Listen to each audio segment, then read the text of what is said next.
MC ने अपनी कहानी शुरू की और बताया कि वह पूरे 100 सालों तक बार बार जन्म लेता रहा। अपने पहले जीवन में उसने मुरिम जाने का फैसला किया। वहाँ उसने सिर्फ बेसिक टेक्निक्स और 3 नोक वाली तलवार चलाने की कला सीखी, लेकिन ये खुद को बचाने के लिए काफ़ी नहीं था। रास्ते में मिले डाकुओं ने उस पर ज़रा भी रहम नहीं किया और उसे बेरहमी से पीटा। गंभीर घावों और चोटों की वजह से एमसी की पहली बार मौत हो गई, लेकिन अंत में वह फिर से जन्म ले लिया। उसके बाद वह फिर मरा और फिर से जन्म लिया। एमसी को अपने हर जीवन की यादें रहती थीं और कभी कभी वह दूसरे लोगों के शरीर में भी पहुंच जाता था, लेकिन कुछ समय बाद उसे भयानक घाव मिलते और वह फिर मर जाता। अपने एक जीवन में एमसी इतना भाग्यशाली था कि उसे सबसे अच्छे गुरुओं के साथ सीखने का मौका मिला। दुनिया का सबसे ताकतवर बनने की चाह में उसने बिना थके मेहनत की। हर दिन एमसी खुद को पार करता और पूरे आत्मविश्वास के साथ अपने लक्ष्य की ओर बढ़ता रहा। लगातार मेहनत और धैर्य का आखिरकार फल मिला। कुछ समय बाद एमसी युद्ध में अजय हो गया और उसे लगा जैसे ये मौका खुद स्वर्ग ने उसे दिया हो। एक आदमी ऊंची चट्टान पर खड़ा दूर तक बेरुखी से देख रहा था। उसके आसपास की पूरी दुनिया धुंधली और रंगहीन थी। बस एक अकेली तितली अपने अचानक प्रकट होने से उस फीके दृश्य में हल्की सी चमक भर रही थी। वो शांति से एक बूढ़े आदमी के हाथ पर आकर बैठ गई, जैसे वो लंबे समय से उसी का इंतजार कर रहा हो। सफ़ेद बालों वाला वो बूढ़ा ध्यान से तितली को देखता रहा। उसके थके चेहरे से साफ था कि वो बहुत ज़्यादा थक चुका है। उसे लगा कि उसके अनगिनत पुनर्जन्म उस तितली के पंखों की फड़फड़ाहट से भी ज़्यादा हल्के और बेकार थे। चारों तरफ की दुनिया सख्त और बेरहम थी और बूढ़े को महसूस हुआ कि अब उसके पास कोई लक्ष्य नहीं बचा। अब वो मुरिम का सबसे ताकतवर इंसान था और उसका कोई मुकाबला नहीं था। फिर भी उसके दिल में ज़रा सी भी खुशी नहीं थी। तभी वो तितली उड़ गई और उसे उसके विचारों के साथ अकेला छोड़ गई। एमसी ने आखिरी बार अपने बूढ़े हाथ को देखा, जैसे वो अपने पूरे जीवन का हिसाब लगा रहा हो। अंत में उसने सोचा कि अब वो बस स्वर्ग में शांति से आराम करना चाहता है। धीरे धीरे उसकी आंखें बंद होने लगीं। कुछ समय तक सिर्फ अंधेरा था, फिर अचानक उसे फिर से रोशनी दिखी। उसकी आंखें खुलने लगी। वो बेरंग दुनिया अब चमकीले डिज़ाइन में बदल चुकी थी। बूढ़े ने अपना हाथ देखा। वो अलग था, न झुर्रियाँ थीं न घावों के निशान। उसकी त्वचा मुलायम और चिकनी थी। हैरान एक जवान लड़का नरम बिस्तर पर लेटा अपने हाथ को घूर रहा था और यकीन नहीं कर पा रहा था कि क्या हो रहा है। उसके चेहरे पर डर साफ दिख रहा था और उसका हाथ कांप रहा था। अगले ही पल एमसी जोर से चिल्लाया कि उसे फिर से जन्म क्यों मिला। वो उठकर गुस्से में भर गया और मानने को तैयार नहीं था कि ये अंतहीन सिलसिला जारी रहे। तभी कोई डरते हुए उसके पास आया और उसका हाथ पकड़ लिया। लगभग रोती हुई एक लड़की उसके पास बैठी थी और पूछ रही थी कि वो कैसी अजीब बातें कर रहा है। तभी उसके सिर में तेज दर्द उठा और उसे याद आने लगा कि वो इस लड़की के साथ समय बिताता था। वो कोई अजनबी नहीं थी। एमसी ने सिर पकड़ लिया और दर्द सहने की कोशिश करने लगा। लड़की ने फिर पूछा क्या वो ठीक है। उसने ध्यान से देखा और याद आया कि वो उसकी नानी है, थोड़ी सख्त स्वभाव की। कमरे में एक और लड़का था।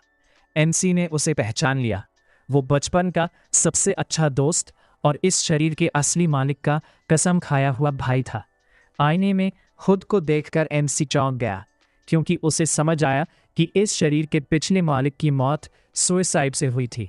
उसे झुंझलाहट हुई कि वो इस शरीर में इसलिए आया क्योंकि आईने में दिख रहा वो लड़का जीने की ताकत खो चुका था। अचानक एमसी ने नैनी से माफ़ी मांगी कि उसने उसे परेशान किया और कहा कि उसे बस एक बुरा सपना आया था। उसका हाथ छोड़े बिना लड़की ने कहा कि हाल की घटनाओं और कई दिनों तक बेहोश रहने की वजह से ऐसा हुआ होगा और डॉक्टर बुलाने का सुझाव दिया। एमसी ने मना कर दिया और कहा कि वो ठीक है और बस आराम करना चाहता है। लड़की ने खाने की बात कही, पर उसने अकेला रहने की इच्छा जताई। अगले ही पल उसने अनजाने में कह दिया कि उसे समझना होगा कि इस शरीर में कैसे जीना है। ये सुनकर नैनी चौंक गई और पूछने लगी उसका क्या मतलब है। एमसी ने संभलते हुए कहा कि उसने गलत शब्द कह दिए और उसे पागल न समझा जाए। लड़की कुछ देर चुप रही और बोली कि वो सच में थोड़ा पागल जैसा लग रहा है और अजीब बातें कर रहा है। एमसी ने गहरी सांस ली और सोचा कि गलती उसकी ही है, क्योंकि उसने झूठ बोलना शुरू कर दिया था। उसने स्थिति संभालते हुए कहा कि 1 घंटे बाद खाना ले आए और भरोसा दिलाया कि कुछ गलत नहीं होगा। ये सुनकर नैनी का चिंतित चेहरा शांत और कोमल हो गया। वो संतुष्ट होकर चली गई और कहा कि उसका पसंदीदा खाना बनाएगी। उसने उम्मीद की कि एमसी सच में बस आराम करना चाहता है। उसने फिर भरोसा दिलाया कि सब ठीक रहेगा। लड़की और पिछले मालिक का बेस्ट फ्रेंड कमरे से निकल गए और दरवाज़ा बंद हो गया। अब वो अकेला था। बिस्तर पर टिककर उसने आगे क्या करना है ये सोचना शुरू किया। उसे चिढ़ हुई कि शायद ये सब कभी खत्म नहीं होगा। छत के अजीब पैटर्न को देखते हुए वो सोचता रहा कि उसे फिर जन्म क्यों मिला। उसके दिमाग में पुरानी यादें उभरने लगी, क्योंकि इस शरीर के पिछले मालिक और उसके विचार आपस में उलझ गए थे। उसे याद आया कि पिछले मालिक का नाम सुख जिन्हो था। वो न अमीर था न खास सफल। वो सनांग चे परिवार के एक सदस्य का नाजायज बेटा था। उसका बचपन शांत था, लेकिन घर लौटने पर उसे तिरस्कार झेलना पड़ा। सुख जिन्हो ने निराश होकर खुद को लोगों से दूर करना शुरू कर दिया और खाना भी छोड़ने लगा, जैसे वो मौत की तैयारी कर रहा हो। धीरे धीरे वो बुझती हुई मोमबत्ती की तरह खत्म होने लगा और आखिरी सांस से पहले एमसी उसके शरीर में आ गया। एमसी को गुस्सा आया कि इतनी कम उम्र में उसने सुसाइड जैसा कदम उठाया सिर्फ परिवार के व्यवहार की वजह से, जबकि उसके पास ऐसे लोग थे जो उसकी जान को अपनी जान से ज्यादा मानते थे। एक ठंडी सर्द शाम उसके बेस्ट फ्रेंड ने देखा कि वो हल्के कपड़ों में था। उसने अपना ऊपरी कपड़ा उसे दिया और घर छोड़ने की इजाज़त मांगी। नैनी ने डांटते हुए कहा कि वो देर से क्यों आया, जबकि उसने कहा था कि थोड़ी देर टहलने जाएगा। सुख जिन्हो बस इतना कह पाया कि उसे समय का पता ही नहीं चला। तभी उसका कसम खाया भाई उसे उठाकर गोद में घर ले गया। लड़की ने जल्दी बैठने को कहा क्योंकि खाना तैयार था, पर वो बच्चे जैसा व्यवहार होने से नाखुश था। ये सब याद करके एमसी समझ नहीं पा रहा था कि इतना प्यार पाने के बाद भी पिछले मालिक ने सबको अकेला कैसे छोड़ दिया। पुनर्जन्म के बाद वो बर्फ से ढके आंगन में टहलता रहा और बहुत सोचता रहा। कमरे में लौटकर भी वही विचार उसके दिमाग में घूमता रहा। उसने सोचा शायद पुनर्जन्म कोई वरदान नहीं, बल्कि अधूरा काम पूरा करने का मौका है। चमकते चांद को देखते हुए उसने माना कि उसने बहुत कुछ देखा, पर सुख जिन्हो के फैसले को समझ नहीं पाया। जो लोग सुख जिन्हो से प्यार करते थे, उनकी आंखों में देखकर उसे शर्म आई, क्योंकि वो इंसान नहीं था जिसे वे समझ रहे थे। आंखें बंद करके उसने सोचा कि सुख जिन्हो मरने से पहले क्या चाहता था। खिड़की पर बैठा वो धीरे उठती भाप को देखने लगा और अचानक उसे एहसास हुआ कि शरीर छोड़ चुकी आत्मा उसी सफ़ेद भाप के जरिए अपनी इच्छा उसे बताने की कोशिश कर रही है। एमसी ने मन ही मन सुख जिन्हो से कहा कि वो भले ही बहुत कमज़ोर था, लेकिन अपनी आखिरी इच्छा जताने में सफल रहा और उसने वादा किया कि वो उसे ज़रूर पूरा करेगा। एमसी ने कहा कि एक बार मुरिम को जीत लेने के बाद यह उसके लिए मुश्किल नहीं होगा। उसने भरोसा दिलाया कि वो दोषियों को उनके किए पर पछताने और अपनी गलती मानने पर मजबूर कर सकता है। सुबह की पहली किरणों ने उसके नए घर को रोशन किया। वो जानबूझकर बहुत जल्दी उठा, क्योंकि उसे अपना वादा याद था और ये भी कि इस शरीर के पिछले मालिक सुख जिन्हो खुद को सही साबित करना चाहते थे। एमसी जल्दी से कमरे से निकला ताकि अपने लक्ष्य की राह शुरू कर सके। सुख जिन्हो की इच्छा पूरी करने के लिए उसने ट्रेनिंग शुरू की, क्योंकि जितनी ज़्यादा दौलत और जिम्मेदारी हाथ में हो, उतनी ही ज़्यादा ताकत चाहिए उसे बचाने के लिए। पहली मार्शल आर्ट जो उसे सीखनी थी वो टाइगर क्वीन की हेवनली डांस थी। ये शरीर को मजबूत बनाने और मांसपेशियां तैयार करने में मदद करती थी। उसके तेज़ और सटीक मूवमेंट से आसपास की हवा तक अलग दिशाओं में बिखरने लगी। यह उस विशेष दृष्टि को पाने के लिए ज़रूरी था जिसे सिद्ध करने में उसे कई जन्म लगे थे। प्राकृतिक मांसपेशियों को बदलना बेहद दर्दनाक प्रक्रिया थी, पर इसके बिना आगे बढ़ना नामुमकिन था। उसने कठोर अभ्यास सहा, दर्द के लिए तैयार होने के बावजूद ये पीड़ा असहनीय थी। उसका नया शरीर ऐसे भारी बोझ का आदी नहीं था, इसीलिए कांप रहा था। दांत भींचकर वो खुद को समझाता रहा कि बस थोड़ा और सहना है। ठंड का मौसम होने के बावजूद उसके चेहरे से पसीना धार बनकर बह रहा था।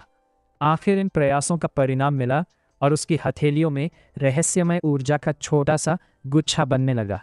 ये देखकर भी उसका चेहरा शांत रहा और हथेलियों की ऊर्जा चमकने लगी। उसने तय किया कि शुरुआत के लिए इतना काफ़ी है। परिणाम आदर्श नहीं था, पर अब वो ऊर्जा जमा कर सकता था। दूसरी बार ये और आसान हुआ और नतीजा थोड़ा बेहतर निकला। तभी कोई घबराई आवाज़ में उसे मास्टर कहकर पुकारने लगा। वो नैनी थी जो ठंड में उसे पसीने से भीगा देख परेशान थी। उसने रुमाल दिया और पूछा, कहीं दर्द तो नहीं? एमसी ने मुस्कुराकर कहा, वह बेकार चिंता कर रही है, और पूछा, क्या वह बीमार दिखता है? लड़की थोड़ा चौंकी क्योंकि वह पहले जैसा सुखजीनहो नहीं लग रहा था। फिर भी बोली, अगर वह इतना जोश दिखाएगा तो फिर बीमार पड़ सकता है। यह सुनकर एमसी हल्का मुस्कुराया क्योंकि वह अब तक ऐसी देखभाल का आदी नहीं था। उसने कहा, वह खास एक्सरसाइज कर रहा है और मार्शल आर्ट सीख रहा है। यह सुनकर नैनी हैरान रह गई। तब उसने जोड़ा कि उसे मजबूत बनना है ताकि वह नैनी की रक्षा कर सके। यह सुनकर उसका दिल पिघल गया, पर उसने कहा वह खुद अपनी और उसकी रक्षा कर सकती है। फिर भी उसने सेहत का ध्यान रखने को कहा। एमसी ने रहस्यमय ढंग से कहा कि उसे किसी ने कुछ करने को कहा है। यह सुनकर नैनी चौंकी क्योंकि हाल में वह सिर्फ उससे और यून से मिला था। उसने कहा, अगर यून मिले तो उसे बुला दे क्योंकि वह उसे भी यह सिखाना चाहता है। कुछ देर वह संदेह से देखती रही, फिर सोचा उसे अपने मास्टर पर भरोसा करना चाहिए क्योंकि वह इतना जिद्दी पहले कभी नहीं था। जाते समय वह मुस्कुराई और मन में ठान लिया कि वह उसका साथ देगी। सर्दी कब बीत गई पता ही नहीं चला और वसंत की धूप में नए पौधे खिल उठे। यून ने भी मार्शल आर्ट की ट्रेनिंग शुरू की और अच्छी प्रगति की। सुखजीनहो चुपचाप देखता और सुनिश्चित करता कि अभ्यास सही हो। अंत में उसने कहा, उसका अंदाज़ा सही था क्योंकि यून का शरीर हेवनली आयरन फिस्ट सीखने के लिए आदर्श है। उसने ताली बजाकर दिन की ट्रेनिंग खत्म की। यून मुस्कुराकर अपनी प्रगति का मूल्यांकन पूछने लगा। एमसी ने ईमानदारी से कहा कि पहले लगा था इसे सीखने में बहुत समय लगेगा, पर अब लगता है वह जल्द ही सीख जाएगा। उसने जोड़ा कि यदि वह इसमें निपुण हो गया तो शक्तिशाली लोगों का भी सामना कर सकेगा, इसलिए इसी लगन से आगे बढ़े। यून बेहद खुश हुआ। उसने धन्यवाद दिया और मजबूत योद्धा बनने का वादा किया। एमसी ने उसे खुद को कम ना आंकने को कहा और जोड़ा कि वह उसके लिए भाई जैसा है। यह सुनकर यून का चेहरा लाल हो गया और आंखें खुशी की आंसुओं से भर गईं। भावनाओं में बहकर उसने एमसी को कसकर गले लगा लिया। एमसी थोड़ा असहज हुआ और मन में सोचा, यून कितना भावुक है। तभी नैनी ट्रे में पानी लेकर आई और मुस्कुराकर दोनों को दिया। एमसी ने खुशी से स्वीकार किया। अचानक दीवार के पीछे से तेज आवाज़ें आई कि जल्दी करो क्योंकि कल कुछ सज्जनों के यहाँ मेहमान आएंगे। एमसी ने पूछा, क्या बात है? नैनी ने बताया कि कल क्लैन के मुखिया का उत्सव है। एमसी ये बात भूल चुका था। तभी नैनी ने चिंतित होकर पूछा, वे ठीक तो है? क्योंकि उसे अपने भाइयों से मिलना होगा। उसने सोचा यह कठिन होगा। एमसी ने बाहें बांधकर कहा, उसे नहीं बल्कि भाइयों को चिंता करनी चाहिए। नैनी उसकी दृढ़ता देखकर चौंक गई और सोचा उस घटना के बाद वह बहुत बदल गया है। उसने उसकी बहादुरी की सराहना की और कहा उसे उसका साथ नहीं छोड़ना चाहिए था। उसने बताया कि उपहार तैयार है, इसलिए चिंता न करे। एमसी हैरान हुआ क्योंकि पैसे नहीं थे। नैनी ने मुस्कुराकर कहा, चावल खरीदने की ज़रूरत नहीं और जो कपड़े वह पहने हैं वे उसने खुद सिले हैं। एमसी उसके कौशल पर चकित रह गया और सोचने लगा कि जो लोग उसके आसपास हैं वे कितने सच्चे दिल से उसे चाहते हैं, भले ही पहले अजनबी थे। उसने दोस्तों से कहा कि ऐसी भरोसेमंद नैनी और यून के साथ वह उत्सव में जा सकता है। नैनी ने जोड़ा कि वहाँ दुनिया भर की प्रसिद्ध हस्तियाँ आएंगी और यदि वह अच्छा प्रभाव डाले तो शायद किसी का शिष्य बन सके। एमसी ने हल्के अंदाज में उन प्रसिद्ध लोगों को बूढ़े कहकर कहा, इसकी ज़रूरत नहीं। फिर गंभीर होकर बोला कि वह बदल चुका है और यह सब उन लोगों की वजह से है जिन्होंने उस पर विश्वास किया। उसे यकीन था कि आगे और भी बड़े बदलाव उनका इंतजार कर रहे हैं। भाग्य की दिशा में क्षितिज पर एक विशाल महल दिखाई दे रहा था। एमसी ने कहा कि आज वह इसके लिए पहला कदम उठाएगा, पर अभी तक वह अपने प्रियजनों को नहीं बता सकता था कि उन्हें क्या मिलने वाला है। फिर उसने अपने दोस्तों से पूछा क्या वे उसके साथ बने रहने के लिए तैयार हैं। उत्साहित योन और नैनी खुशी से सहमति में नॉडेड हुए और वादा किया कि वे हमेशा एमसी का साथ देंगे। अगले ही दिन लड़की यून और एमसी के साथ क्लैन के मुखिया के साथ उत्सव में गई। कुछ समय बाद हमारे नायक बड़े लाल महल तक पहुंचे जहां क्लैन का मुखिया स्थित था। एमसी, यून और सुख चुपचाप आगे बढ़ते रहे और राहगीरों की निगाहों की परवाह नहीं की। लोग चौथे यंग मास्टर को यहाँ देखकर हैरान थे क्योंकि वह पहले कभी घर से बाहर नहीं निकला था। उन्हें पता था कि सुख जने का व्यवहार बदल गया है, लेकिन वे समझ नहीं पा रहे थे कि यह सब सिर्फ एक रात में कैसे हो गया। एमसी को यह पसंद नहीं आया कि अजनबी उसके बारे में गॉसिप कर रहे हैं, लेकिन कुछ किया नहीं जा सकता था क्योंकि वह जानता था कि उसने सच में एक दुख भरा जीवन जिया है।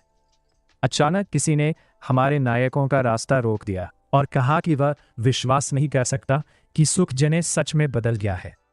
एमसी के सामने एक लंबा जवान लड़का तलवार हाथ में लेकर खड़ा हुआ। उसके कपड़ों से लगता था कि वह आम आदमी नहीं है।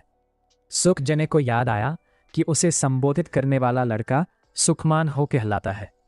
पुराना परिचित कहने लगा कि आज क्लैन के मुखिया का जन्मदिन है, इसलिए वह एमसी को आगे जाने नहीं देगा।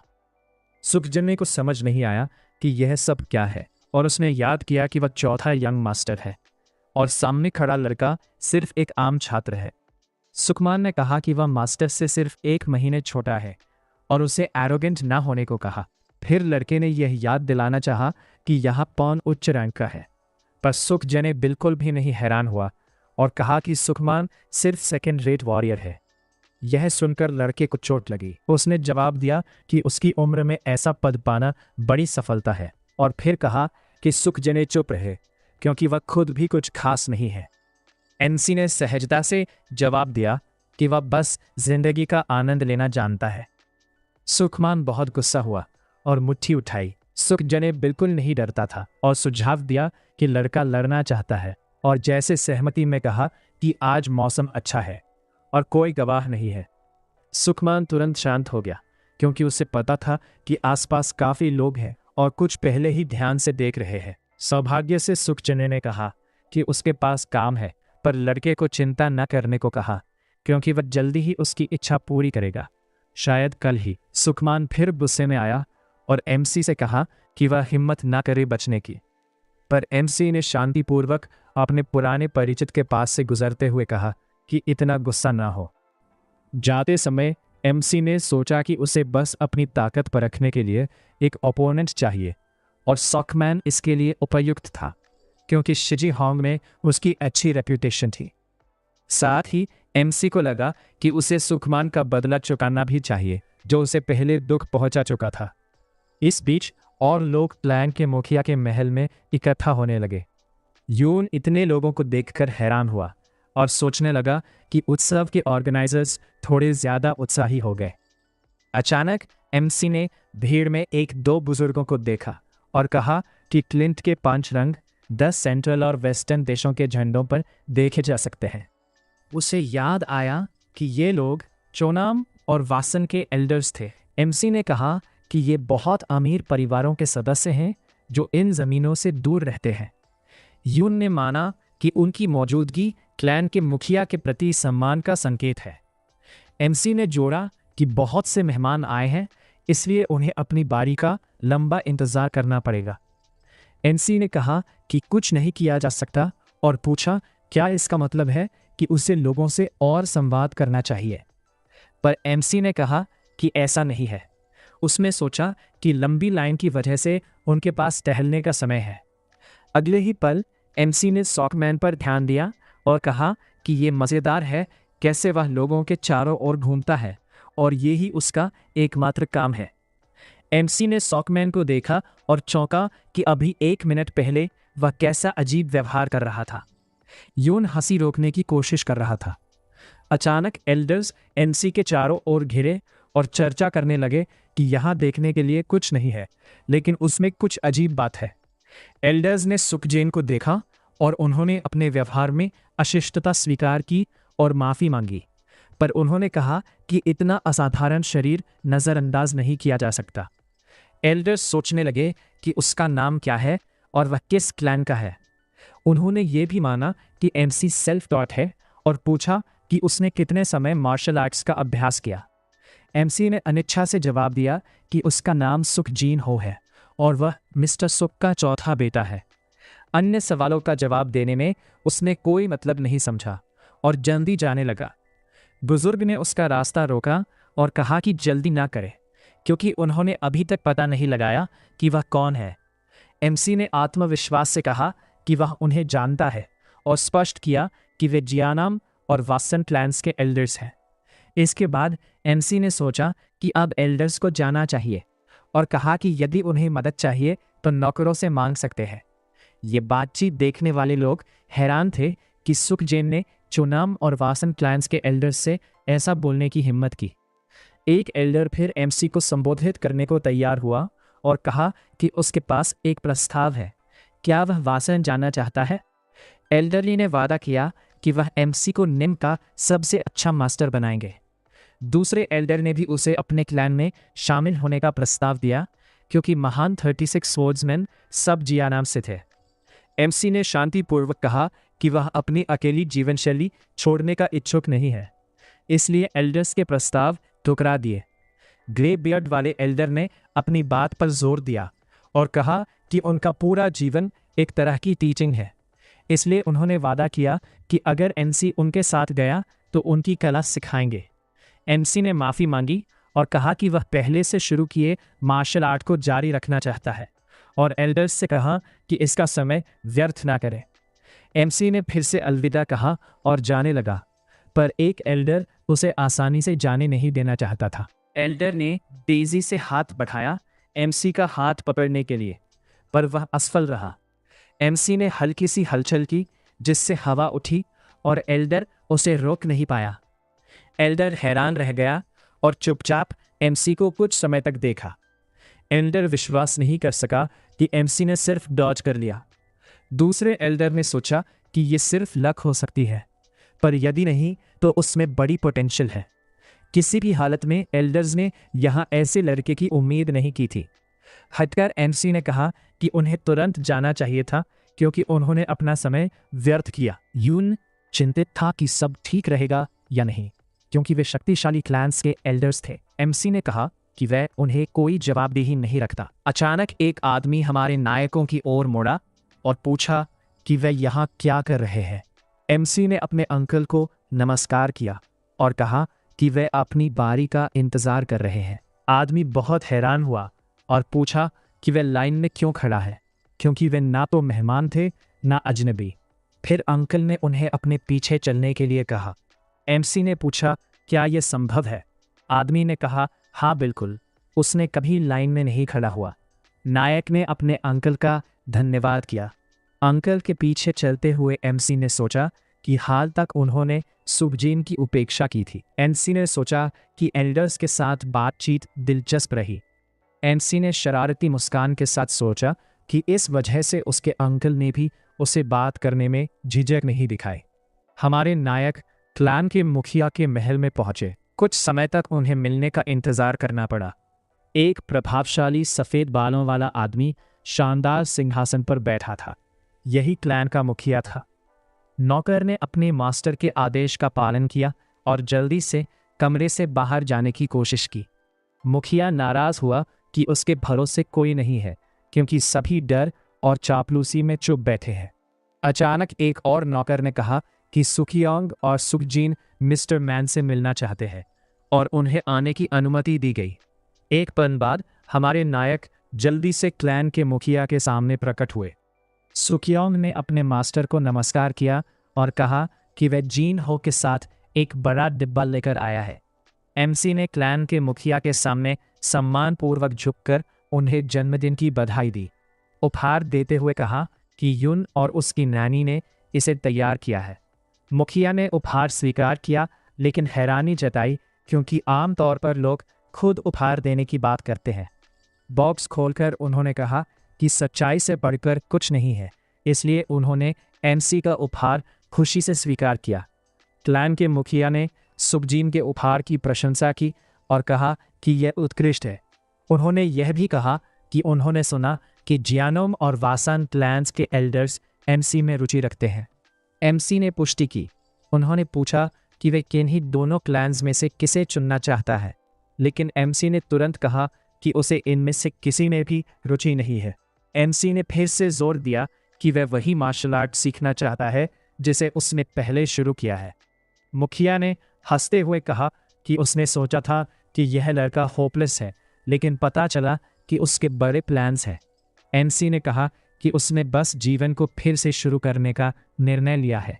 इसके बाद मुखिया ने मदद का प्रस्ताव दिया, लेकिन एमसी ने धन्यवाद करते हुए कहा कि फिलहाल वह अकेले ही सक्षम है। मुखिया ने एमसी की प्रशंसा की और सुझाव दिया कि बातचीत अगले अवसर पर जारी रखी जाए। एमसी ने फिर सम्मानपूर्वक झुककर अपने पिता को अलविदा कहा। कुछ ही समय में मुखिया अकेला रह गया और सोचने लगा कि क्या हुआ।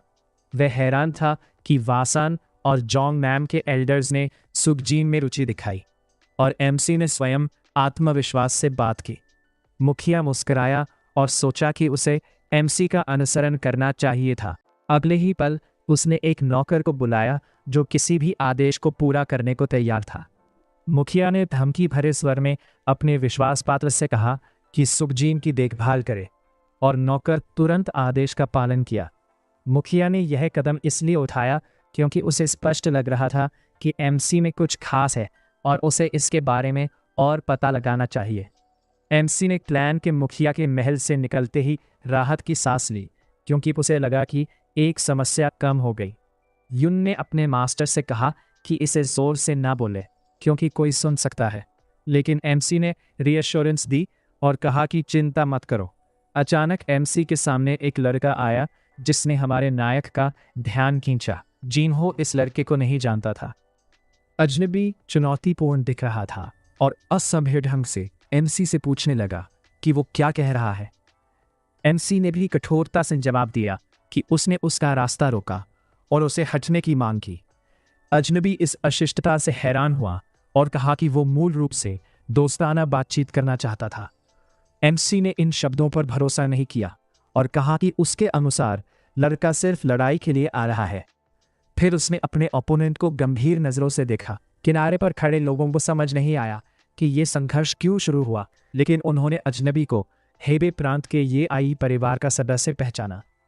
यून ने सुझाव दिया कि उसके मास्टर को किसी की मदद बुलानी चाहिए, पर एमसी ने कहा कि इसकी ज़रूरत नहीं है। एमसी ने सोचा कि अजनबी केवल जेलस है क्योंकि एल्डर्स उनसे नहीं मिले, इसलिए उसने उसे अपमानित कर ध्यान आकर्षित करने का फैसला किया। बुल्ली बहुत गुस्सा हुआ। एमसी हमेशा की तरह शांत रहा और कहा कि अजनबी के पास लड़ाई के लिए कोई और कारण नहीं है। अपमान और तिरस्कार सहन न कर पाने के कारण अजनबी ने अपना हाथ मुट्ठी में कस लिया, जो गुस्से से कांप रही थी।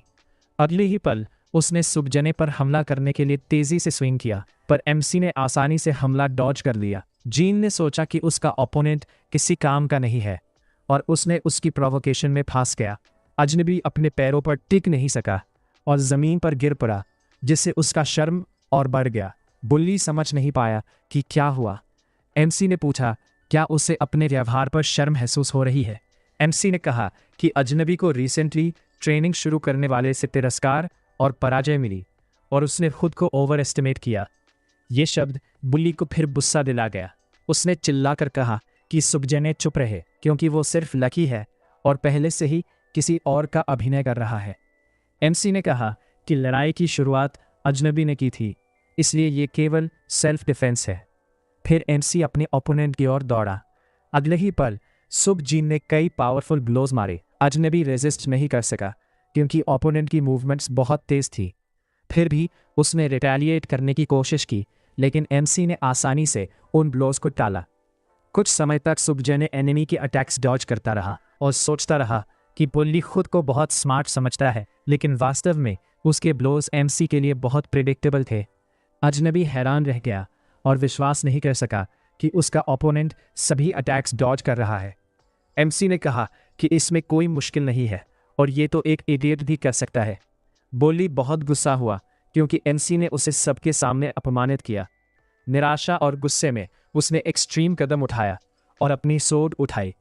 अगले ही पल गुस्से में अजनबी ने वेपन छोड़ दी और धमकी दी कि वो सुखजने को मार देगा। आसपास खड़े लोग बहुत डर गए और गार्ड्स बुलाने को कहा ताकि वो पागल लड़के को रोक सके। लेकिन एमसी बिल्कुल भी नहीं डरता था।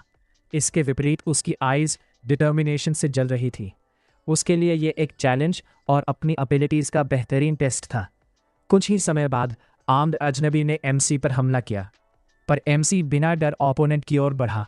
एक सटीक किक से सुखजने ने एनिमी का सोर्ड हाथ से फेंक दिया। अजनबी हैरान रह गया और चुपचाप देखा कि उसका वेपन उड़ गया।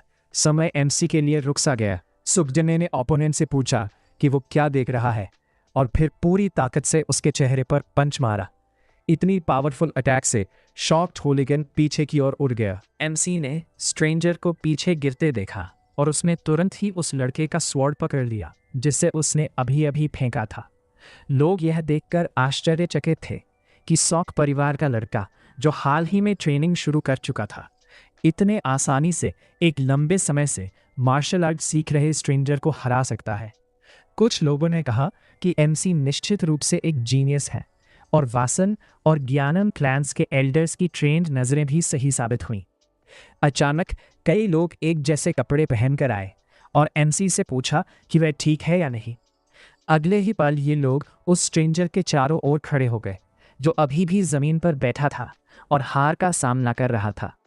उनमें से एक ने गुस्से में बुली को चेतावनी दी कि वे भागने की उम्मीद भी न करे और धमकी दी कि सीधे ये परिवार से संपर्क किया जाएगा ताकि इसका हिसाब लिया जा सके। एमसी ने गार्ड्स की ओर देखा और कहा कि वह खुद इस स्ट्रेंजर को मारना चाहता है। लोगों को यह सुनकर हैरानी हुई। एमसी ने स्वॉर्ड को बुली की गर्दन के पास लाकर रखा, जबकि वह डर के मारे कांप रहा था। एमसी ने कहा कि उसे खुश होना चाहिए कि उसने अस्थायी लड़ाई में स्वॉर्ड नहीं निकाला, नहीं तो आज उसकी आखिरी दिन होती। इसके बाद एमसी ने बुली की ओर पागल नज़र से देखा और कहा कि उसे यह सबक सिखाना चाहिए था। बहुत डर के मारे हुलिगन ने मास्टर से माफ़ी मांगी और स्वीकार किया कि यह सब उसकी गलती थी। अचानक हवा में मेटल की आवाज़ हुई और स्वॉर्ड ज़मीन पर गिर गया। स्ट्रेंजर अपनी पीठ के बल गिर पड़ा और डर व एक्साइटमेंट से सफ़ेद झाग मुंह से बाहर आया, पर असल में कुछ भी भयानक नहीं हुआ था। एमसी ने सिर्फ उस काउंड्रल के बाल काट दिए थे। इसके बाद एमसी ने गार्ड्स की ओर देखा और कहा कि उसने स्काउंड्रल को उनके पास छोड़ दिया है। आदमी ने देखा और कहा कि वह सब ठीक करेंगे और जेंटलमैन को चिंता करने की ज़रूरत नहीं। इसके बाद हमारे नायक घर लौट आए और गार्ड्स ने अभी अभी देखी गई घटना पर चर्चा शुरू की। वे एमसी की लड़ाई में मूवमेंट और स्ट्रैटेजी देखकर चकित थे। यह सब कुछ एक लड़की ने भी देखा जो लाल महल की बैल्कनी पर बैठी थी। उसने सोचा कि सुखजने वाकई बहुत बदल चुका है। महंगे गहनों से लड़की नोबिलिटी की लग रही थी। उसने हल्की मुस्कान दी और कहा कि उसकी रुचि बढ़ती जा रही है। नौकर ने अपनी मिस्ट्रेस से पूछा कि क्या एमसी को और ऑब्जर्व करना चाहिए, पर लड़की ने दूसरा विकल्प सुझाया।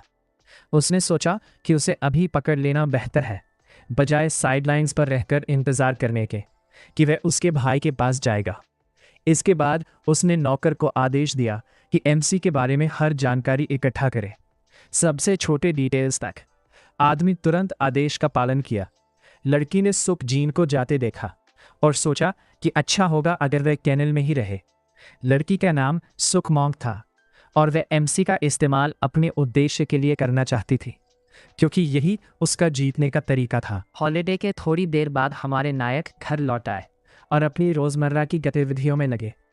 एक लड़का हाथ में छोटे छोटे पैसे के थैले लिए यून से मदद मांग रहा था। उसने ज़्यादा नहीं मांगा। लड़का निराश था और कहा कि वह इसे स्वीकार नहीं कर सकता, उसके पास इतनी शक्ति नहीं थी। पर स्ट्रेंजर अपने जिद पर अड़ा रहा, क्योंकि वह जानता था कि यून और मिस्टर सुखजने भाई जैसे हैं। उसने कहा कि रूमर्स थे कि यून अपने मास्टर के साथ ट्रेनिंग के बाद बहुत मजबूत बन गया और हाल ही में 5 हुलिगन्स के खिलाफ लड़ाई में एक नौकर को बचाया। स्ट्रेंजर ने खुद सनांगे मार्शल आर्ट्स 5 साल तक सीखा और अभी तक कुछ हासिल नहीं किया।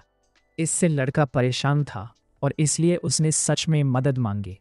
उसने वादा किया कि अगर मास्टर उसे स्टूडेंट नहीं बनाए तो वह पीछे हट जाएगा, लेकिन उसकी उम्र देखते हुए ये उसकी आखिरी चांस थी।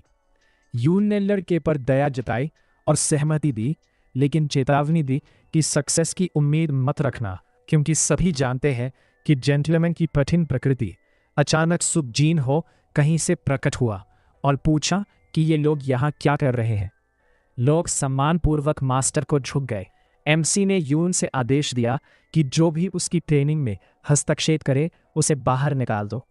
कुछ समय के लिए स्ट्रेंजर चुपचाप मास्टर की ओर देखा और अपने विचार इकट्ठा करने की कोशिश की ताकि वह फेवर मांग सके। एमसी ने सोचा कि जेंटलमैन का ऑरा सच में डरावना है, पर उसने खुद को संभालना था क्योंकि ये उसकी आखिरी चांस थी। अगले ही पल वह अपने घुटनों पर गिरा और कहा कि उसका नाम मारोंग है और उसने चाइल्डहुड से यून के साथ दोस्ती रखी। सुबजीन ने माना कि ये लोग वास्तव में करीब है, क्योंकि यून ने अभी तक उसे बाहर नहीं निकाला। एमसी ने तुरंत महसूस किया कि लड़का मार्शल आर्ट सीखने आया है। मारोंग ने वादा किया कि वह मास्टर के प्रति मृत्यु तक फेथफुल रहेगा। सुबजीन ने संदेह जताया और पूछा कि क्यों उसे यह स्वीकार करना चाहिए। लड़के ने आश्वासन दिया कि जेंटलमैन अपनी चॉइस पर पछताएगा नहीं, क्योंकि वह कई तरीकों से उपयोगी हो सकता है। एमसी ने लड़के को देखा और सोचा कि उसका कैरेक्टर ठीक है और आइज में परसिवेरेंस है, और यान के चेहरे से स्पष्ट था कि वह अपने दोस्त की मदद करना चाहता है। इसके अलावा सुबजीन ने सोचा कि यून को ट्रेनिंग के लिए अधिक समय देने के लिए किसी को उसकी जिम्मेदारियों का हिस्सा लेना ज़रूरी था।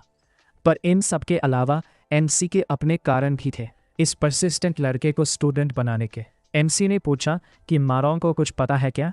लड़के ने समझा नहीं कि जेंटलमैन क्या पूछ रहे हैं, पर अगले ही पल सुबजीन ने तिरस्कार और सावधानी के साथ बताया कि लड़के में कोई टैलेंट नहीं है।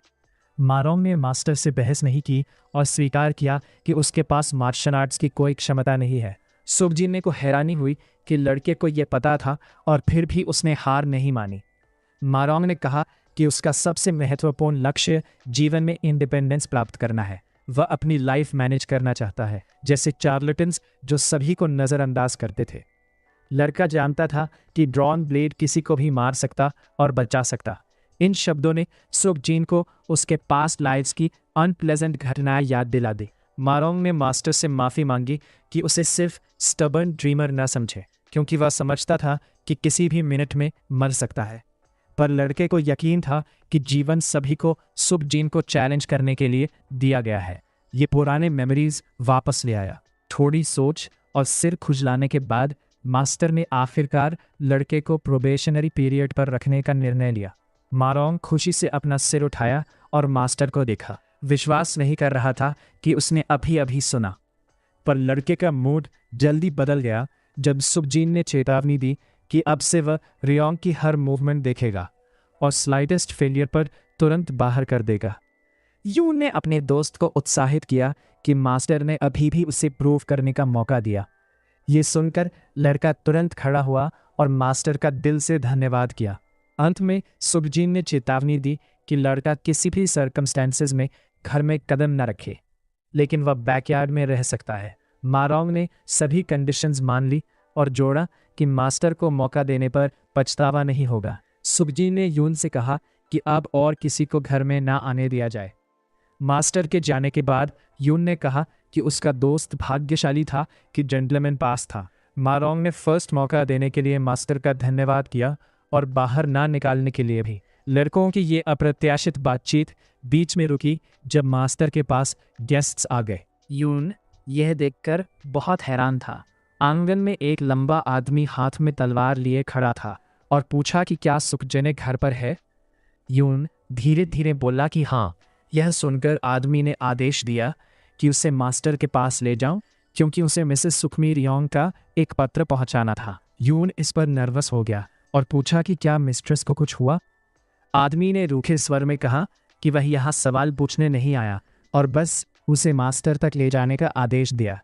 सुखजने ने यह सुनकर गुस्सा जताया कि आज सबने मिलकर उसका दिन बिगाड़ने की ठानी है। यून ने अपने मास्टर से शांति रखने के लिए कहा। आदमी मेन कैरेक्टर के पास आया और बिना वार्निंग के आने के लिए रूखे अंदाज में माफ़ी मांगी। सुखजने विश्वास नहीं कर सकता था कि इस व्यक्ति ने इतनी डिसरिस्पेक्ट से बात करने की हिम्मत की और सोचा कि शायद उसने गलत सुना। आदमी ने पूछा कि समस्या क्या है, क्योंकि वह लेडी का पत्र देने आया है। फिर उसने स्थिति को और एस्केलेट किया और कहा कि उसे नहीं पता था कि इस संपत्ति में एक कुत्ता रहता है। सुखजने ने जवाब देने में कोई कमी नहीं छोड़ी और चेतावनी दी कि सावधान रहे, क्योंकि यह कुत्ता काटता है। आदमी गुस्से में आया क्योंकि वह एमसी की इम्प्यूडेंस पर विश्वास नहीं कर सकता था। सुखजने ने भी शातिर मुस्कान दी और पूछा कि क्या उसे पता है कि पागल कुत्तों को डराया नहीं जा सकता। आदमी ने सुझाव दिया कि किसी ने अपनी नई प्रतिष्ठा के बाद बहुत बोल्ड हो गया है। लेडी सुखमी रियोंग के सर्वेंट और मेन कैरेक्टर के बीच ओमिनस माहौल छा गया। अगले ही पल आदमी सुखजने पर रश किया ताकि उसे मिस्ट्रेस की तरफ से सबक सिखाया जा सके। मुट्ठी प्रोटैगनिस्ट के चेहरे की ओर बड़ी गति से बढ़ रही थी और स्ट्रेंजर मन ही मन अपने अपोनेंट का मजाक उड़ा रहा था। सोच रहा था कि उसे रिएक्ट करने का समय भी नहीं मिलेगा, जो एक्सपेक्टेड था ब्रैड से। लेकिन अचानक सुखजीन ने लास्ट मोमेंट पर समहाउ अटैक डॉज कर लिया, जिससे आदमी बहुत हैरान हुआ। अब मेन कैरेक्टर की बारी थी अटैक करने की। जब आदमी शॉक में था, लड़के ने पूरी ताकत से उसके चेहरे पर मुक्का मारा। इस अटैक से हवा उठी और आदमी साइड में उड़ गया, और यह सब सिर्फ एक फिस्ट के ब्लो से हुआ। अनइनवाइटेड गेस्ट को रोकना संभव नहीं था और उसने सोचा कि चाहे कितना भी पेनफुल हो, उसे सहना ही पड़ेगा। इसके बाद मेन कैरेक्टर ने आदमी के शरीर के विभिन्न हिस्सों पर कई ब्लोज देने शुरू किए। उसकी फाइटिंग स्किल्स इसमें मदद कर रही थी। आदमी डर गया और विश्वास नहीं कर सकता था कि सुखजने सीधे उन पॉइंट्स को टारगेट कर रहा है जहां से ब्लड सर्कुलेट होता है। एरोगेंट आदमी ने आखिरी चीज़ देखी कि प्रोटैगनिस्ट की फिस्ट उसके पास उड़ रही है। सुखजने बिना अपनी सिंसियर खुशी छिपाए और बड़ी मुस्कान के साथ अपोनेंट से कहा कि उसका ब्लो चख ले। अगले ही पल एक जोर की आवाज़ हुई जो पूरे क्षेत्र में फैल गई और पेड़ों पर बैठे पक्षियों को डराया। सुखमी रियोंग का पत्र फेंकते हुए लड़के ने नाराज़गी जताई कि कमज़ोर लोग अपनी ज़ुबान चलाना पसंद करते हैं और यहाँ तक कि उसके घर में ऐसा करने की हिम्मत करते हैं। यून ने अपने मास्टर से पूछा कि पत्र के साथ क्या करना चाहिए। सुखजने ने बेपरवाही से कहा कि इस इडियट की वजह से उसका सिर दुख रहा है और उसके पास अभी समय नहीं है। अपने आप में संतुष्ट मेन कैरेक्टर ने आकाश की ओर देखा और कहा कि उसका डिफीटेड अपोनेंट अपना काम पूरा नहीं कर पाया, इसलिए उसे और यून को खुद ही संभालना पड़ा। कुछ समय बाद सुखजने मिसेस सुखमी रियोंग के पास पहुंचा। उसने अपने एस्टेट पर छोटी तालाब के किनारे उसे देखा। चारों ओर फूल और ग्रीनरी बिछी हुई थी। चाय परोसते हुए लड़की ने कहा कि उसे सब कुछ सूचित किया गया है, और फिर उसने अपने भाई से पूछा कि उसने इतनी तीव्र प्रतिक्रिया क्यों दी। सुखजीने ने जवाब दिया कि यह उन लोगों के लिए एक एक्सेलेंट एग्जाम्पल था जो उसे ह्यूमिलिएट करना अपना कर्तव्य समझते थे, क्योंकि अब उन्हें पता चलेगा कि मेन कैरेक्टर इसे आसानी से नहीं छोड़ता। लड़की हैरान थी कि लड़का वास्तव में बदल गया है। जीन ने कहा कि अगर उसने ऐसा नहीं किया होता तो वो यहाँ नहीं होता और केवल 2 लोग उसके फ्यूनरल में आते। सुखमी रियांग इस उत्तर पर हंसी और प्रभावित हुई कि उसका जीन हो कितना मैच्योर हो गया है। लेकिन मेन कैरेक्टर गंभीर था और अपने हाथ सीने पर क्रॉस करके रूखे अंदाज में पूछा कि वो कब उसकी बन गई। लड़की ने कहा कि वो इतना कोल्ड मत रहे, क्योंकि वो उसकी बड़ी बहन है। सुख जी ने यहाँ ज्यादा समय नहीं बिताना चाहता था और पूछा कि उसने बुलाया क्यों। सुखमी रियांग सीधे पॉइंट पर आई और कहा कि उसे मेन कैरेक्टर की मदद चाहिए। लड़की चाहती थी कि सॉक जीन उसकी मदद करे ताकि वो सॉक क्लैन की हेड बन सके। ये सुनकर लड़के ने बिना सोचे कैटेगोरिकली मना कर दिया। मियांग तुरंत नर्वस हो गई क्योंकि उसने सोचा कि लड़के ने भाई का प्रस्ताव स्वीकार कर लिया है, पर उसने कहा कि वो किसी का पक्ष नहीं लेता और सामान्यतः इसमें इंटरेस्टेड नहीं है। लड़की ने अपने भाई को वादों की बौछार करना शुरू किया कि जैसे ही शक्ति उसके हाथ में आएगी वो जो चाहे हासिल करने में मदद करेगी और उसे डिटैचमेंट का हेड भी बनाएगी। अपने हाथ को मुट्ठी में कसते हुए मियांग ने जोड़ा कि उनके क्लैन की इनक्रेडिबल शक्ति होगी जिसका लड़का सपना भी नहीं देख सकता। सुख जेनी ने इसे बेकार समझा क्योंकि यह केवल क्लैन को फायदा देगा। लड़की ने याद दिलाया कि लड़का भी क्लैन का हिस्सा है और इससे उसे फायदा होगा। बड़ी बहन ने जोर दिया कि भाई को सपोर्ट चाहिए, लेकिन मेन कैरेक्टर ने आसानी से यह भी मना कर दिया। सुखमी रियोंग विश्वास नहीं कर पाई कि लड़का पावर स्ट्रगल में कोई इंटरेस्ट नहीं रखता। उसने सोचा कि ऐसा इसलिए हो सकता है क्योंकि जैसे ही भाई ने मार्शल आर्ट्स में सफलता पाई, पावरफुल क्लैंस के एल्डर्स ध्यान देने लगे, लेकिन उसने उनका पीछा नहीं किया और सुख जैनी लेडी के सर्वेंट को भी हरा चुका था जो सालों से मार्शल आर्ट्स कर रहा था। पावरफुल ची एनर्जी उसकी वेन्स में थी। सुखमी रियोंग मानती थी कि इसी एनर्जी की वजह से मेन कैरेक्टर ने अपना पोटेंशियल दिखाया, इसलिए उसे धोखा देने का कारण नहीं था। सुख जैनी ने कहा कि लेडी बिना उसकी मदद संभाल सकती है, फिर वह उठकर जाने लगा। सुखमी रियोंग ने भाई का डिसीजन स्वीकार किया, लेकिन ज़्यादा समय बिताने को कहा क्योंकि वह उसके करीब नहीं थी और जीन के साथ सहज महसूस करती थी। आखिर में उसने उम्मीद जताई कि वह और भाई करीब होंगे, मुस्कान देते हुए कहा कि वह जल्दी हार मानने वाली नहीं है। सुख जैनी की अनुभवी फाइटर को हराने की खबर सुख क्लैन के हेड तक पहुंची। आदमी विश्वास नहीं कर पाया। सर्वेंट ने बताया कि लड़का बैटल में बहुत डेक्स्ट्रस था। हेड जानना चाहता था कि मेन कैरेक्टर ने मार्शल आर्ट्स में कितना प्रोग्रेस किया। सर्वेंट ने कहा कि लड़के ने ब्लड फ्लो वाले पॉइंट्स को टारगेट किया और ये लक नहीं था। हेड ने मिलने की इच्छा जताई, लेकिन सर्वेंट ने कहा कि संभव नहीं। आदमी ने सोचा कि शायद लड़का बैटल में इंजर्ड है, लेकिन सच बहुत साधारण था। सुबह मेन कैरेक्टर अकेले अपने एस्टेट से निकला और घने जंगल में वॉन्डर करने लगा। एक क्लाइंब पार करने के बाद उसने देखा कि माउंटेन वही थी और इसी वजह से वह खो नहीं जाएगा। अचानक उसने स्ट्रेंज लेकिन फेमिलियर साउंड सुनी जो टिपिकल नहीं थी। सुख जैनी ने ध्यान दिया कि जल्दी पता करें क्या हुआ।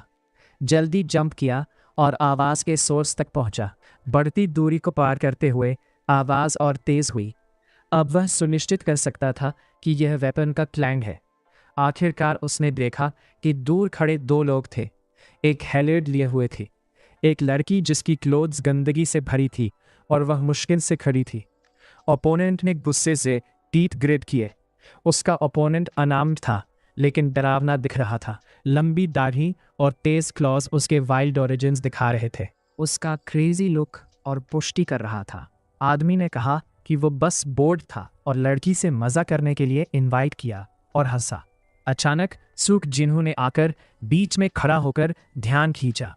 मेन कैरेक्टर ने उस क्रेजी आदमी से पूछा कि वो पहले उसके साथ मज़ा करना चाहता है या नहीं। सैवेज तुरंत झपटा और रूखे अंदाज में पूछा कि वो कौन है। मेन कैरेक्टर ने कहा कि मैटर नहीं करता, केवल ये महत्वपूर्ण है कि उसने दिन में महिला पर अटैक किया। एग्जॉस्टेड लड़की ने कहा कि ये आदमी लस्ट का डेमन है, पॉइजन यूज़ करता है और इसी वजह से उसकी हालत ऐसी है। सुख जैने लड़की के लिए दुखी हुआ। अनफॉर्चुनेट कि गांगो में ऐसा देखा नहीं जा सकता। जल्दी ही वाइल्ड मैन मेन कैरेक्टर पर अटैक करने के लिए दौड़ा, लेकिन ये पहला एक्सपीरियंस नहीं था, इसलिए सुख जैने ने कामली डॉज किया। मेन कैरेक्टर ने इस रिडिकुलस सरप्राइज अटैक पर हंसी दी। डेमन नर्वस हुआ और पूछा कि सुख जैने कैसे डॉज कर सकता है। मेन कैरेक्टर ने कहा कि वो आइडल की तरह स्टैंड नहीं करेगा। पास पड़े स्टोन को किक किया जो तेजी से डेमन की ओर गया। बचाव के लिए वाइल्ड मैन ने नी आगे किया और ब्लो लिया। डेमन ने सोचा कि ये सब सुख जैने कर सकता है तो वो मीडियोकर इडियट है जो लड़की को इम्प्रेस करना चाहता है। उसने मोर डिसाइसिव एक्शन लेने के लिए डार्क अदरवर्ल्डली एनर्जी अपने हाथों में कॉन्सेंट्रेट किया। मेन कैरेक्टर ने बिना एफर्ट डॉज किया और कहा कि डेमन और इडियट है क्योंकि वो अपनी अटैक्स की अनप्रिडिक्टेबिलिटी पर कॉन्फिडेंट था। मेन कैरेक्टर ने कहा कि वो अब सिर्फ बोलने वाले लड़कों के साथ फाइट नहीं करता और फिर उसने डेमन के स्टमक पर पूरे जोर से अटैक किया। एनिमी शॉक्ड और आइस पेन से सख्त हुए। बैटल का आउटकम तय था। वाइल्ड मैन सिवियरली इंजर्ड नील करके गिरने से बचने की कोशिश कर रहा था। सुख जैने डिफीटेड अपोनेंट को देखकर कंटिन्यूएशन की उम्मीद कर रहा था क्योंकि ये एंड नहीं था। लड़के ने विलन के बैक पर सेवरल ब्लोज दिए। एग्जॉस्टेड डेमन गिर गया लेकिन मर नहीं गया। मेन कैरेक्टर ने बस उसके एक्यूपंक्चर पॉइंट्स ब्लॉक किए।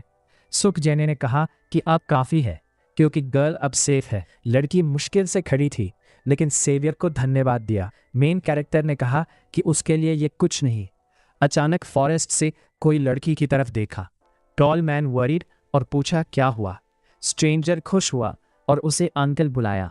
लड़की दौड़ी और अपोलोजाइज करते हुए कहा कि ये उसकी गलती थी, कि उसने प्रॉपरली केयर नहीं किया। सुख जेने ने देखा कि लड़की अकेली गांगो आई। आदमी पूछता रहा कि फटीग की वजह से उसका फेस नहीं था। लड़की ने कहा कि उसने पॉइजन इनहेल किया। आदमी ने गर्ल को बैठाया और चाय एनर्जी यूज कर पॉइजन निकालने लगा। लड़की का बॉडी ग्लोइंग हुआ और उसने बेटर फील किया और धन्यवाद किया। आदमी खुश हुआ। फिर उसने सुख जने को बाव किया और मदद के लिए धन्यवाद कहा। उसने खुद को बेक सनांग बताया। लड़की का नाम पैंग नांग था। मेन कैरेक्टर ने अक्वेंटेंस पोस्टपोन करने का सुझाव दिया, क्योंकि पास जमीन पर पड़ा था डेमन ऑफ लस्ट। सुख जने मेंटली इंडिग्नेंट हुआ कि हर बार किसी और के मामले में इन्वॉल्व होना पड़ता है। गर्ल ने अंकल को बताया कि ये आदमी लस्ट का डेमन है। आदमी ने एग्जामिन किया और सोचा कि डेमन स्ट्रॉन्ग क्रीचर्स होते हैं और एक्सपीरियंस्ड फाइटर को ईजिली डिफीट कर सकते हैं। लड़की ने एडमिरेशन में कहा कि सुख जने ने डेमन को एक ब्लो में हराया। मेन कैरेक्टर ने सोचा कि अब जल्दी निकलना चाहिए। आदमी ने पूछा कि लड़का कौन था, लेकिन अगले ही पल सुख जने गायब था। जगह खाली थी। आदमी सोच रहा था कि ये स्ट्रेंजर कौन था जो इतना ईजिली ओपोनेंट को हरा सकता है। उसे डेमन की पावर का एहसास था, क्योंकि उसने पर्सनली पॉइजन एक्सपीरियंस किया। लड़की अपसेट थी कि लड़का बिना नाम बताए चला गया। आदमी प्रॉमिस्ड कि वो डेफिनेटली स्ट्रेंजर को ढूंढेगा, क्योंकि उसके लेवल के बहुत कम वॉरियर्स हैं। लड़की खुश हुई। सुखजेने जंगल में गहराई तक गया, लेकिन उसने अब भी एक आदमी की आवाज़ सुनी जो कह रहा था कि वह और लड़की मोटे तौर पर जानते हैं कि उसे कहाँ ढूंढना है और ज़्यादा समय नहीं लगेगा।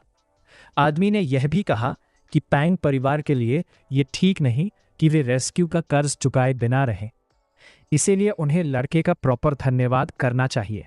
लड़की ने वादा किया कि इसके लिए पूरी कोशिश करेगी। इस बीच सुखजेनहो जंगल में देर रात तक भटकता रहा।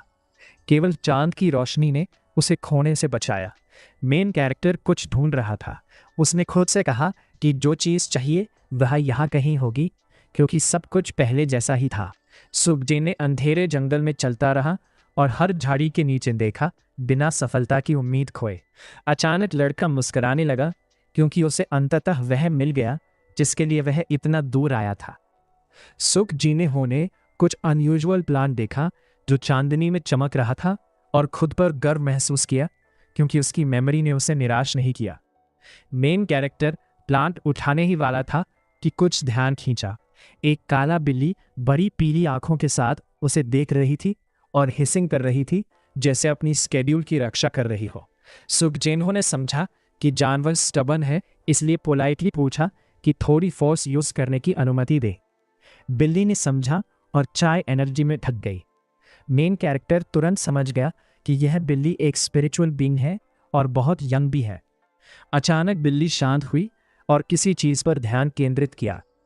अगले ही पल जानवर सुखजेने से दूर कूदा और फिर हिसिंग किया। लड़के ने समझा कि बिल्ली डर गई, क्योंकि वह उसकी इनर स्ट्रेंथ देख सकता था। मेन कैरेक्टर ने हाथ बढ़ाया और कहा कि डर मत। लड़का जानवर को फीड करना चाहता था, इसलिए दूसरी प्लांट ढूंढने लगा जो जिनसेंग थी। कुछ समय बाद सुखजीन और बिल्ली मील के लिए सूटेबल जगह खोजने में सफल हुए। लड़के ने 260 साल पुरानी जिनसेंग रूट्स ढूंढी। सॉक जीन और काली बिल्ली ने बड़े एपेटाइट के साथ प्लांट खाया। अच्छी तरह च्यू करते हुए मेन कैरेक्टर ने सोचा कि टेस्ट देखकर उसने सही चॉइस की। लड़का पूरी ताकत से एनर्जी महसूस कर रहा था। वह जानता था कि उसे तुरंत एब्जॉर्ब करना है और अपने शरीर में 100 साल की एनर्जी का रास्ता बनाना है। उसकी मदद से सुखजेने ने अपनी चाय एनर्जी को अर्थ के ग्रेट गॉड की एनर्जी के साथ कंबाइन करने की योजना बनाई।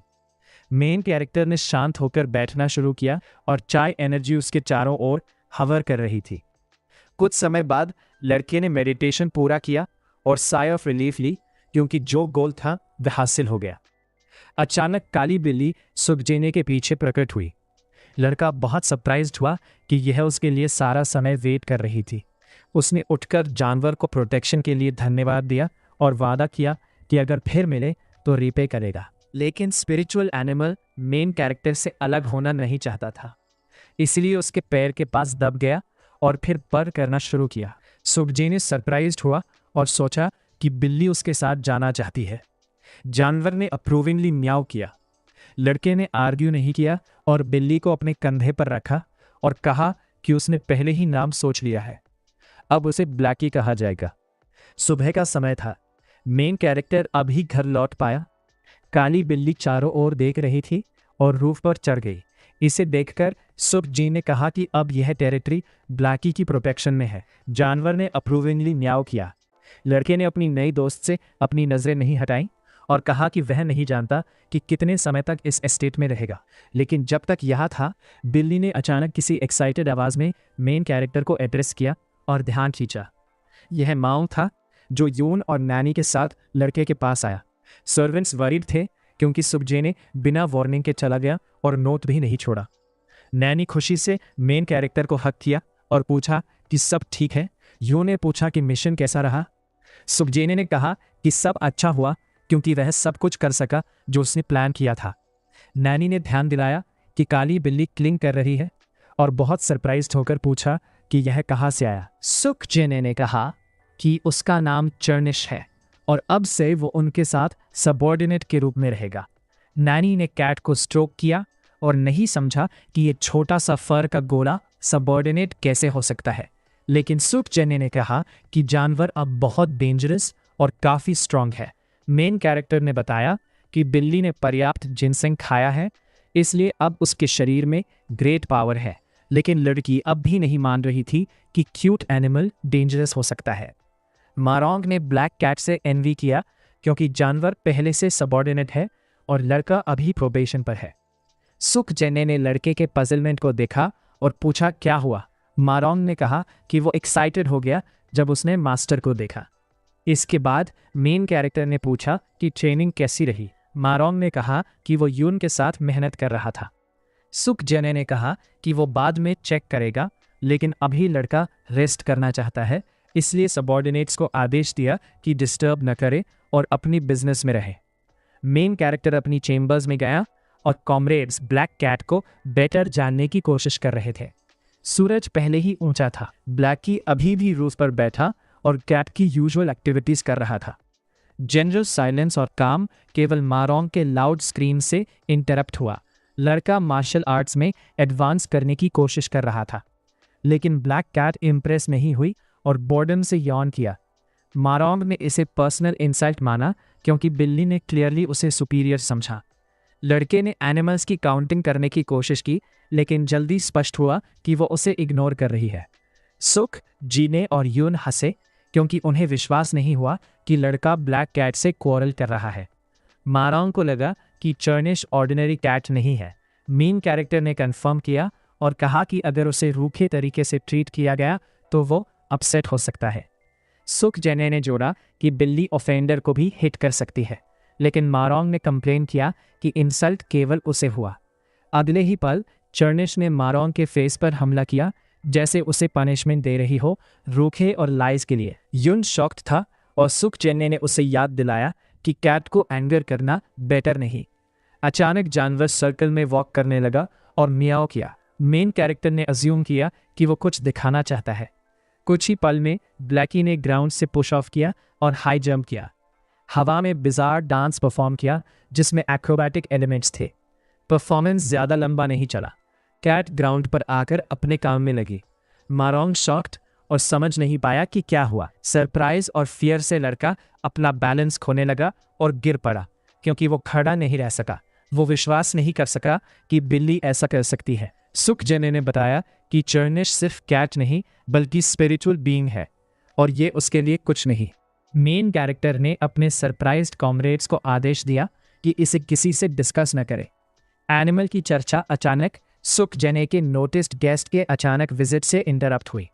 गेस्ट कॉन्फिडेंट स्टेप्स में एस्टेट के ओनर के पास आया और अचानक पास में रुका। एक लंबा आदमी काले कपड़े में सुख जने को सम्मानपूर्वक बाव किया। सिंसियर स्माइल के साथ अनाउंस किया कि सॉक क्लैन का हेड मेन कैरेक्टर से मिलना चाहता है। कुछ समय बाद सुख जीन हो अपने क्लैन के हेड से मिलने गया। इस बार लड़का अपने ग्रैंडफादर से मिला। उन्होंने ग्रीट किया और फिर सुख जने ने पूछा कि रिलेटिव ठीक है, लेकिन ओल्ड मैन रूखे अंदाज में बोले कि वो अच्छा महसूस नहीं कर सकता जब उसका ग्रैंडसन कहीं बिना वार्निंग के भाग गया। लड़के ने जवाब दिया कि उसने हर कदम रिपोर्ट करने की ज़रूरत नहीं देखी। एल्डरली मैन अनहैप्पी था कि मेन कैरेक्टर ने उसे कॉन्ट्रडिक्ट किया, लेकिन सुख जने ने कहा कि ऐसा नहीं है और वो बस सच बता रहा था। ओल्ड मैन ने याद किया कि ज़्यादातर लोग कॉन्वर्सेशंस में डरते थे या जानबूझकर सुख जीन से झूठ बोलते थे, लेकिन वो कुछ नहीं बोले और बस साइलेंट रहे। सुख जने के ग्रैंडफादर ने फिर भी कहा कि अब इसे भूल जाएं और जो हुआ वो अच्छा ही हुआ क्योंकि लड़का सच में ग्लोइंग लग रहा था। मेन कैरेक्टर ने इसे कंफर्म किया और कहा कि क्लैन का हेड बहुत अटेंटिव है। इसके बाद ओल्ड मैन ने पूछा कि क्या लड़के ने मार्शल आर्ट्स की पढ़ाई के लिए एस्टेट छोड़ने का मन बदल लिया है। सुख जने ने कंफर्म किया और कहा कि उसके लिए यहाँ कुछ भी करने लायक नहीं है। एल्डरली मैन ने कोशिश की कि लड़के को कन्विंस करे क्योंकि ये उसका घर है। सुख जने जानता था, लेकिन इसका मतलब ये नहीं कि उसे हमेशा यहाँ रहना होगा। हेड ऑफ क्लैन ने उसके पोते से सहमति जताई, लेकिन कहा कि आमतौर पर घर छोड़ते हैं बेटियां और सन्स नहीं। फिर उसके चेहरे पर ग्लूमी एक्सप्रेशन आया। मेन कैरेक्टर भी उतना ही ग्लूमी हुआ और कहा कि वो पहले जैसा नहीं रहा। फिर लड़के ने ऊपर देखा और मिस्टीरियसली कहा कि पहले वाला घर छोड़ने की हिम्मत भी नहीं करता। सुख जने ने अज्यूम किया कि हेड ऑफ क्लैन का कोई और कारण होगा कि वो नहीं चाहता कि लड़का जाए, लेकिन ओल्ड मैन ने डिनाई किया और कहा कि वो सिर्फ अपने पोते की चिंता करता है। मेन कैरेक्टर ने कंसर्न के लिए धन्यवाद दिया, लेकिन कहा कि वो इतना इम्पोर्टेंट नहीं है कि उसका परिवार पूरे एस्टेट की लाइफ पर इन्फ्लुएंस कर सके। ओल्ड मैन ने हाथ छाती पर क्रॉस किया और कहा कि अब कोई भी उसकी बातों पर विश्वास नहीं करेगा। सुख जने ने विकेडली स्माइल किया और कहा कि हेड ऑफ क्लैन को पहले ही बहुत कुछ पता होगा। ये बात ओल्ड मैन को सोचने पर मजबूर कर दिया। वो विश्वास नहीं कर सकता कि ये बच्चा पहले ही एस्केप का प्लान बना चुका था। हेड ऑफ क्लैन ने पहले हुई घटनाओं को ध्यान में रखते हुए सोचा कि लड़का केपेबल है ब्रिलियंट प्लान बनाने में। एल्डरली मैन ने पोते से सवाल पूछा, लेकिन कहा कि सच में जवाब दे। उसने पूछा कि लड़का जाने के बाद क्या करने वाला है और क्या ड्रैगन्स टेल उसके लिए पर्याप्त नहीं है। ड्रैगन के बारे में सुनते ही मेन कैरेक्टर मुस्कराया और एक्टेड किया जैसे वो नहीं समझा कि ग्रैंडफादर क्या कह रहे हैं, लेकिन ओल्ड मैन तुरंत समझ गया कि ड्रैगन्स टेल उसके लिए पर्याप्त नहीं है। फिर उसने पूछा कि सुखजन ने ड्रैगन खुद बढ़ाने के बारे में क्या सोचता है। मेन कैरेक्टर कामली रिप्लाई किया कि ये उसका कंसर्न नहीं है और ब्रदर्स को इससे डील करना चाहिए, लेकिन हेड ऑफ क्लैन ने याद दिलाया कि बुद्धा की लेगेसी लड़के के खून में बहती है। सुखजन ने क्लैरिफाई किया कि ये सिर्फ आधी है, इसलिए वो फैमिली अफेयर्स में इंटरफेयर नहीं करना चाहता। अंत में ओल्ड मैन ने समझा कि लड़के को कन्विंस नहीं किया जा सकता और अज्यूम किया कि वो फिर कभी यहाँ नहीं आएगा। सुखजन ने कंफर्म किया। हेड ऑफ क्लैन ने पोते से कहा कि कम से कम बर्थडे तक रुके और ग्रैंडफादर से ज़्यादा बात करे। सुखजन ने सरप्राइज था लेकिन कुछ नहीं कह सका, लेकिन एल्डरली मैन ने स्टर्न लुक से कहा कि कम से कम ये रिक्वेस्ट पूरी करो। रिलक्टेंटली मेन कैरेक्टर ने अग्री किया। यह सुनकर ओल्ड मैन प्लीज्ड हुए और कहा कि अब सुखजन ने अपने काम पर जा सकता है। रिलेटिव्स जल्दी से गुड बाय कहे। मेन कैरेक्टर जल्दी से रूम छोड़कर डोर बंद किया। लड़के के जाने के बाद हेड ऑफ क्लैन ने कहा कि अभी भी कुछ अनयूजुअल है और सबऑर्डिनेट से पूछा उसका क्या ओपिनियन है। आदमी ने रिप्लाई किया कि मेन कैरेक्टर बहुत बदल गया और इसे करने में केवल कुछ दिन लगे। सर्वेंट को विश्वास नहीं आया कि इतनी शॉर्ट पीरियड में पॉसिबल है। हेड ऑफ क्लैन ने सोचा और पोते के डिसीजन पर रिग्रेट जताया जो उसकी एक्सपेक्टेशंस के साथ नहीं मिला। ओल्ड मैन ने कहा कि अगर लड़का रहा होता तो निश्चित रूप से हमारे क्लैन का ड्रैगन बन गया होता। जल्द ही सुखजन ने अपने साथ ब्लैक कैट लेकर घर लौटा। ग्रैंडफादर के साथ कॉन्वर्सेशन के कारण लड़का मूड में नहीं था।